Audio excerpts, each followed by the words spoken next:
All right, scope and visibility, get our basic program in here. What I want to do is I'm going to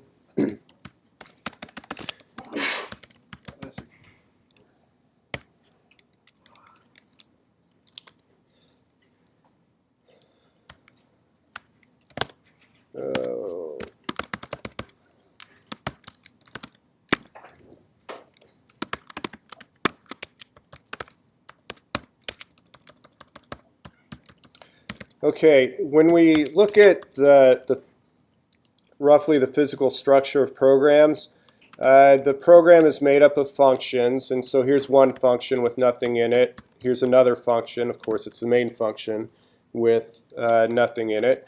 And then there's a space between functions. And you can actually create variables in this space between functions, and this would be referred to as the global namespace. So I can go ahead and create a variable right there. And what that means is that that variable is visible anywhere. In general, there are always exceptions to everything, but in general, global variables are frowned upon. So if you are in 1.11, 2.11, even 3.11, and you're finding that the way to solve your problem is to create global variables, I can almost guarantee you that you're doing it wrong. There are very specific and relatively unusual circumstances where you actually want global variables. Why are they considered bad? To cut the speech down to 2 sentences, if you've got an application with 100,000 lines of code, all 100,000 lines of that code are able to modify glob or to look at glob. What are the chances that you're not going to get your wires crossed somewhere in that 100,000 lines of code? Particularly since with that much code, you are probably not the sole author, but one of 30 software engineers, right? It just creates chaos, and you end up with people changing it. You don't realize they're changing it. You didn't think it was being changed, and your program starts doing weird things. So that's a general reason why they're frowned upon. But what I want to do is I want to provide a picture of what this looks like.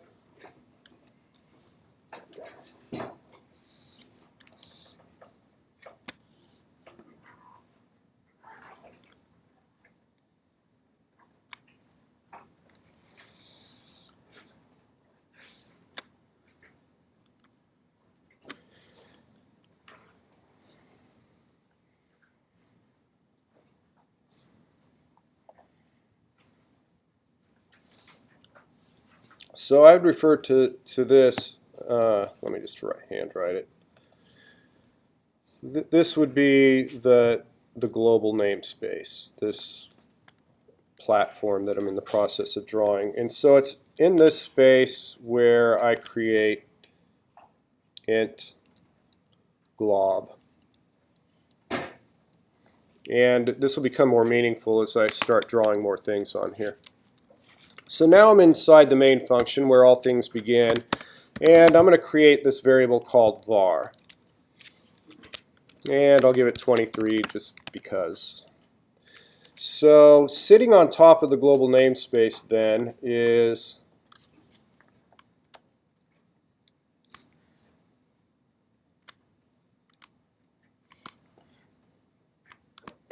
main.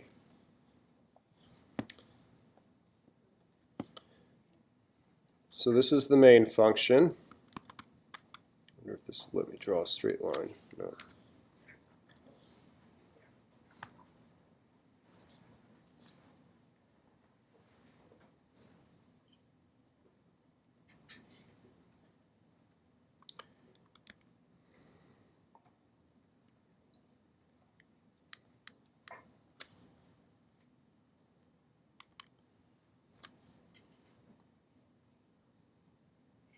Right. And so anything I create in main sits on that block. In this case, I'm creating var.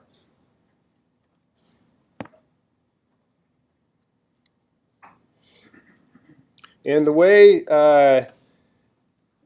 you interpret these blocks is that you are able to see anything at or below you. So looking at this, the variable glob is on a block below main, so anything in main is able to see and use glob. So let me make that point clear. Let me first compile this just the way it is. It's a good test to make sure that I haven't done anything screwy. It wants a return statement in here. Okay, so if I try to access the variable glob and I change it to 99, then this should compile just fine, and it does compile just fine. So that's illustrating the fact that anything in this block can see anything below it. So I can see anything in glob. Now,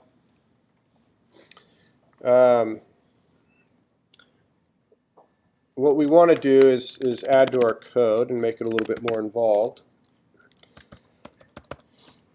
So let's go ahead and call dostuff, and I'm going to pass it var. So the 23 is going to go into dostuff. Okay. So this is what's referred to as the function definition. This is a function call. And there's one more that I'll throw out here because of that question in Top Hat about functions.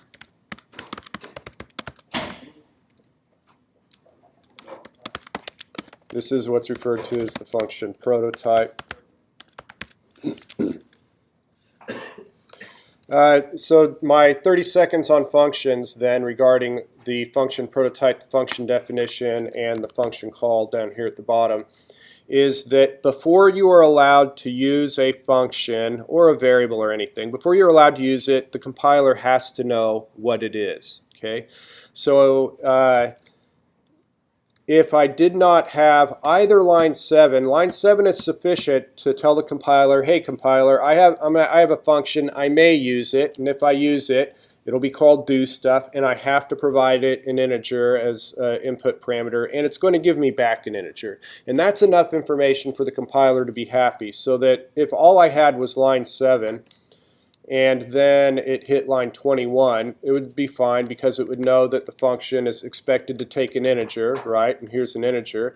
So if I, for instance, tried to give it a string instead, it would not compile because we gave it enough information on line 7 to say, hey, it's supposed to take an integer, not a string. That prototype on line 7 allows the compiler to help us and tell us when we do something wrong like that. In this case, it returns an integer, but we're not required to do anything with it. So in this case, I haven't done anything with it. Maybe we'll do something with it in a little bit. So the function definition can go anywhere. It doesn't have to go above main. If I want, I can put it below main. I can even put it in a totally separate file. As long as I have this function prototype here before I use the function, then everything's great. Is the prototype mandatory? The only time when the prototype isn't mandatory is if you happen to have the definition above. So if I have the definition above and I do not have the prototype, this fulfills the same function, the same purpose of me describing to the compiler what the function is, right? Here's that exact, let me put that back here. You'll note that line 11 and line 8 are essentially identical. So by actually defining the function, that is serving the same purpose as providing a function prototype. So if I provide the definition before I use it down here on line 21, that works just as well. Okay.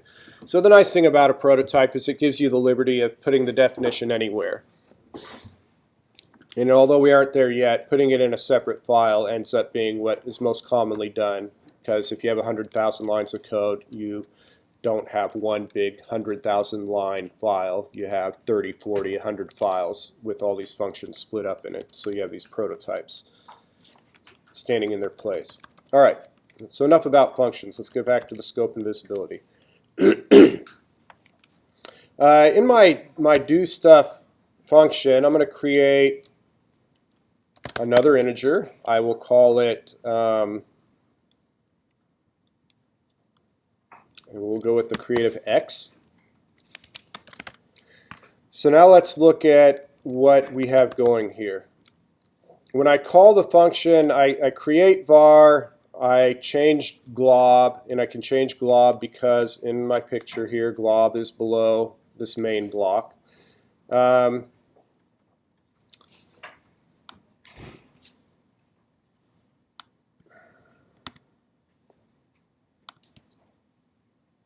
that out of the way.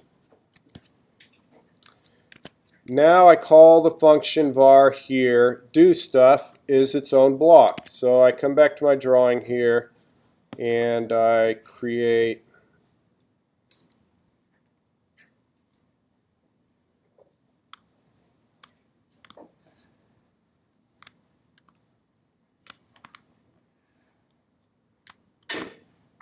oops.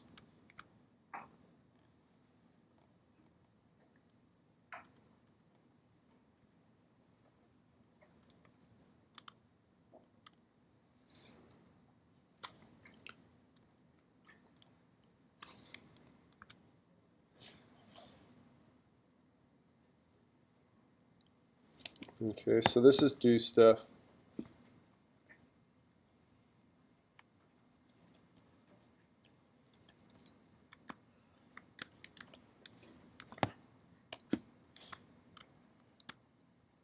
Damn it.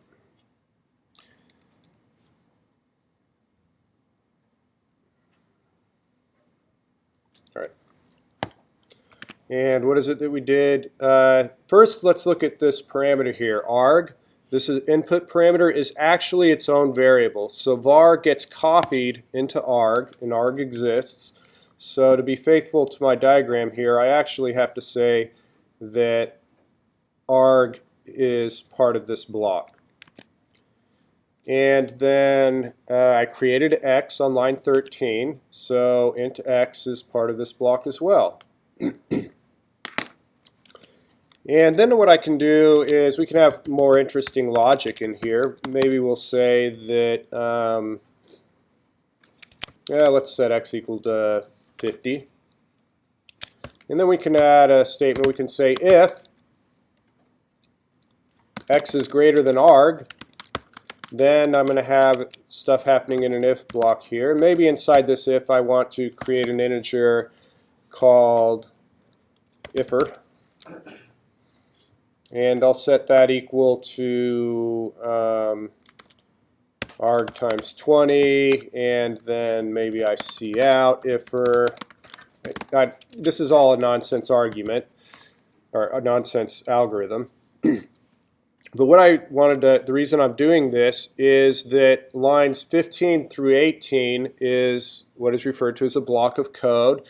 So recall in a previous discussion that I said that you can put a set of curly braces anywhere you can put a normal statement, and it represents an entire block. It also represents a block in this diagram. So I can go ahead and add a block for that if statement, which is part of dostuff.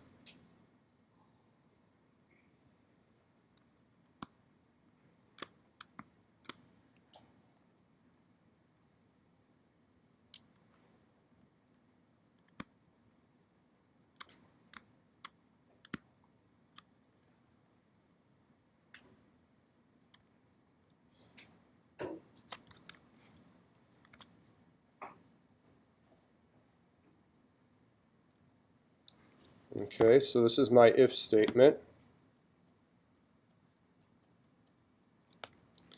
And inside my if statement, inside this block, I create a variable called ifer. So let's look at what I said before is visibility. Let me use a different phrase. Let me say that visibility is like water.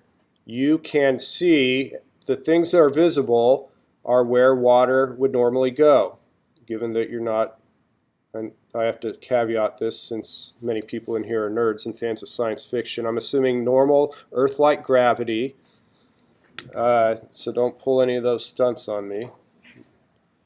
And enough about the black holes, all right? Okay, so water will flow from this top block down to this block down to the global space. Note that water will not flow down and then back up into main. What that means is that all this stuff on the dostuff block, meaning arg and int, and also this ifr, are unable to see var. var is not visible at this point while we're in this function. To make that obvious, all I have to do is something like, say, first let me compile this and make sure I don't have any bugs. Okay. I don't have any bugs, so if I try to access var and say that that's equal to 99, it'll say I don't know what the hell var is. Alright, so that goes to show you that even though I created var in main, and even though var exists, so here we see a difference between scope and visibility. var is in scope, that variable does exist while I'm in the dostuff function, but it is not visible to me within the dostuff function. So that's consistent with this. I can't look across blocks over here, I can only look down. But that should mean that anything inside this if statement, I should be able to manipulate x and arg, and I should also be able to manipulate glob, and we can test that out. So let me say arg equals 23, x equals 99, and glob equals 22, right? These are just attempts at accessing these two variables here and this variable on the bottom block. So let's see if they are indeed visible, and I have no problems compiling, so they are visible.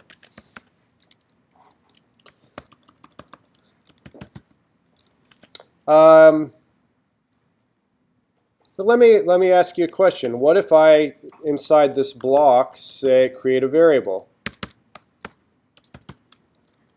Let me create a variable in here called glob. Oh, but I have a variable up here on line 5 called glob, and I'm trying to do it on line 18. What that looks like visually is, let me do this in a different color to make it more,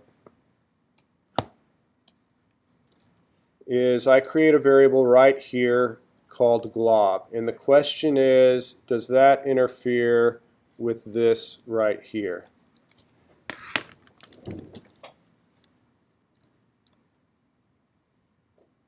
Let's try it. So here I create it. I'll even,